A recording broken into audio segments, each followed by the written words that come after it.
கர்த்தராகிய இயேசு கிறிஸ்துவின் இனிய நாமத்தினாலே உங்களை வாழ்த்துகிறேன்.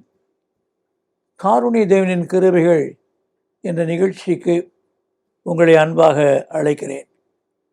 இந்த நிகழ்ச்சியானது எங்களுடைய ஊழியத்தின் பாதிலே நாங்கள் கண்ட கர்த்தரின் மகிமையான காரியங்களை, அற்புதமான காரியங்களை சாட்சியாய் சொல்லி அதன் மூலமாய் உங்களை உற்சாகப்படுத்தவும், நீங்களும் வாழ்க்கையிலே அவ்விதமான ஆசீர்வாதத்தை அடைய முடியும் என்ற நம்பிக்கையை உருவாக்குவதற்காக வெளியிட்டு வருகிறோம்.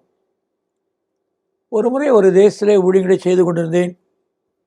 அங்கு 2 ஆசிரியர்களாய், கணவனும் மனைவியும் ஆசிரியராய் பணியாற்றுகிற ஒரு குடும்பத்தோடு நான் ஜெபிக்க ஒரு சந்தர்ப்பம் ஏற்பட்டது. அவர்கள் இருவரும் மிகுதியாய் உற்சாகமாய் ஊழியங்களை செய்து கொண்டிருக்கிறார். ஊழியங்களை செய்து கொண்டிருக்கிற அவர்களுக்கு பலவிதமான கேள்விகள். உங்களுக்கே குழந்தை இல்லை, அப்புறம் ஏன் இந்த இயேசுவை பற்றி சொல்கிறீங்க?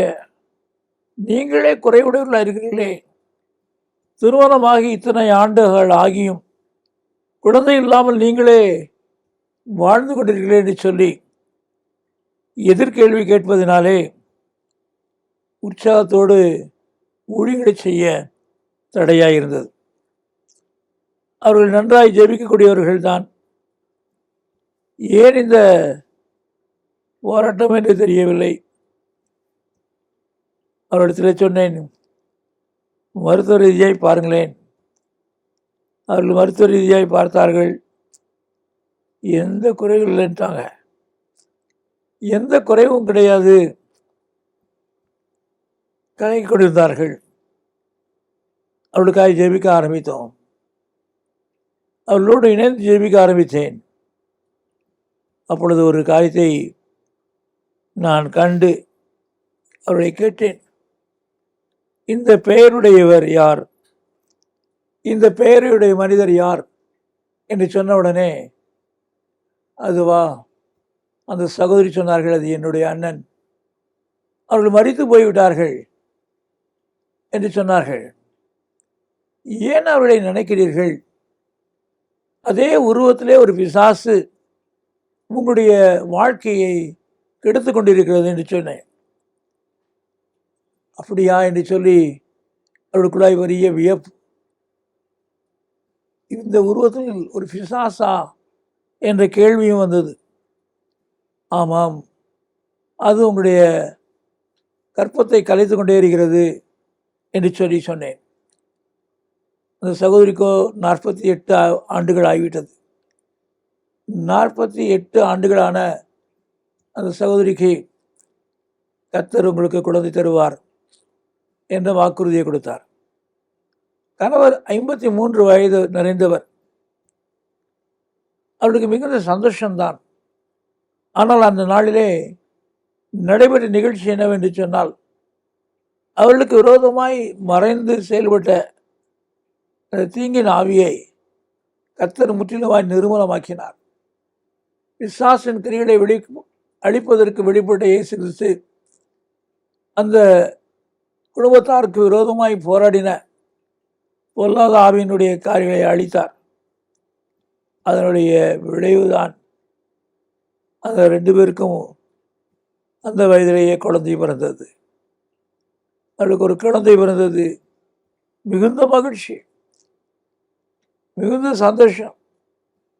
ஏன் என்று சொன்னால், தங்களுக்கே சொந்தமான ஒரு குழந்தை கர்த்தர் கொடுத்தார் என்று சொல்லி கர்த்தரை துதிக்க ஆரம்பித்தார்கள்.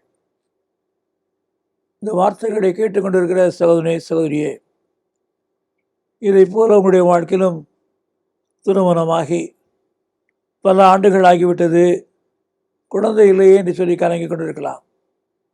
மேலும் எனக்கு வயதாகிவிட்டது என்று சொல்லிக் கொண்டிருக்கலாம். ஆனால் கர்த்தருடைய சமூகத்திலே இவைகளெல்லாம் ஒன்றுமில்லை.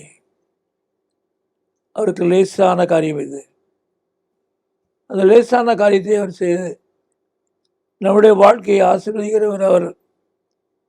நம்முடைய வாழ்க்கையை மேன்மைப்படுத்துகிறவர் அவர். இன்றைக்கு கலங்கி இருக்கிறீர்களா? கலங்கத்தோடு நான் குறைவோடு இருக்கிறேன், என் குடும்ப வாழ்க்கையிலே சந்ததி இல்லை என்று சொல்லி கலங்கி கொடுக்கிற அருமையான தேவ பிள்ளையே, இந்த நாள் முதற்கொண்டு நீங்களும் இணைந்து ஜெபியுங்கள். குடும்பமாக கர்த்தர் அதிசயத்தை செய்வதை காண்பீர்கள். நாம் ஜெபிப்போம். எங்களை நேசிக்கிற அன்பு நிறைந்த இயேசு கிறிஸ்துவே, குழந்தை இல்லாத எங்களுக்கு குழந்தை தருகிறவரே, கர்த்தாவே, நாங்கள் பலவீனர்கள், சோர்வுடைகிறவர்கள், உடைய நல்ல நாம மாத்திரம் மகிமையடையட்டும்.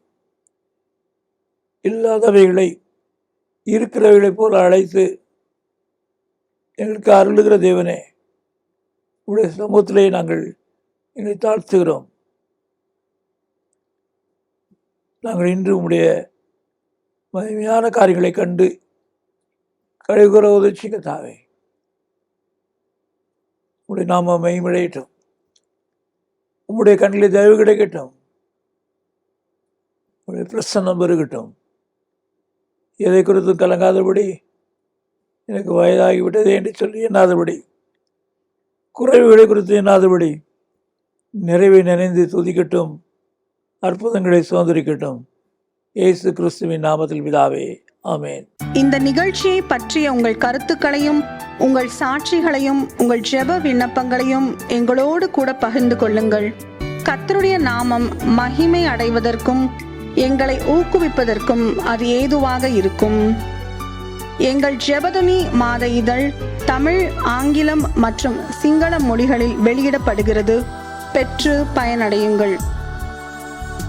சகோதரர் அவர்கள் எழுதிய யார் என்னை விடுதலையாக்குவார், கர்த்தரை தேடுங்கள் என்ற புத்தகங்கள் தமிழ் மற்றும் ஆங்கிலத்திலும் வெளிவந்துள்ளன. மேலும் பாதைக்கு வெளிச்சம், ஜெயம் தரும் ஜெபங்கள் என்ற புத்தகங்களையும் ஜீவ கீதங்கள் என்கிற பாடல் புத்தகத்தையும் பெற்று பயனடையுங்கள். எங்கள் ஊழியங்களுக்காக ஜெபியுங்கள். ஒவ்வொரு மாதமும் 3ஆம் சனிக்கிழமைகளில் தோகமலை அருகே உள்ள இடையப்பட்டியில் விடுதலை ஜெப முகாம் நடைபெறுகிறது. பங்கு பெற்று ஆசீர்வாதம் பெறுங்கள். இதை குறித்து மேலும் அறிந்து கொள்ள எங்களை தொடர்பு கொள்ளுங்கள். எங்களை தொடர்பு கொள்ள வேண்டிய முகவரி: சகோதரர் சி. எபனேசர் பால், எண் 3, 6வது குறுக்கு தெரு, 5வது main road, Srinivasa Nagar, Puthur, Trichy 17, Tamil Nadu, India.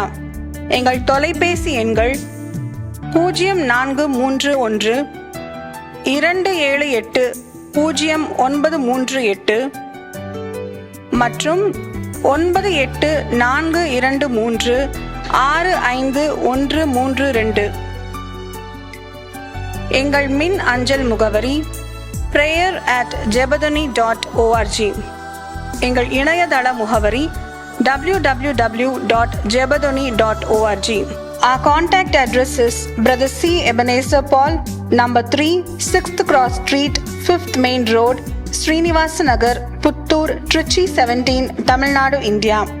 Our contact phone numbers are 0431 278 0938 and 98423 Our email ID is prayer@jebadani.org. Our website is www.jebadani.org.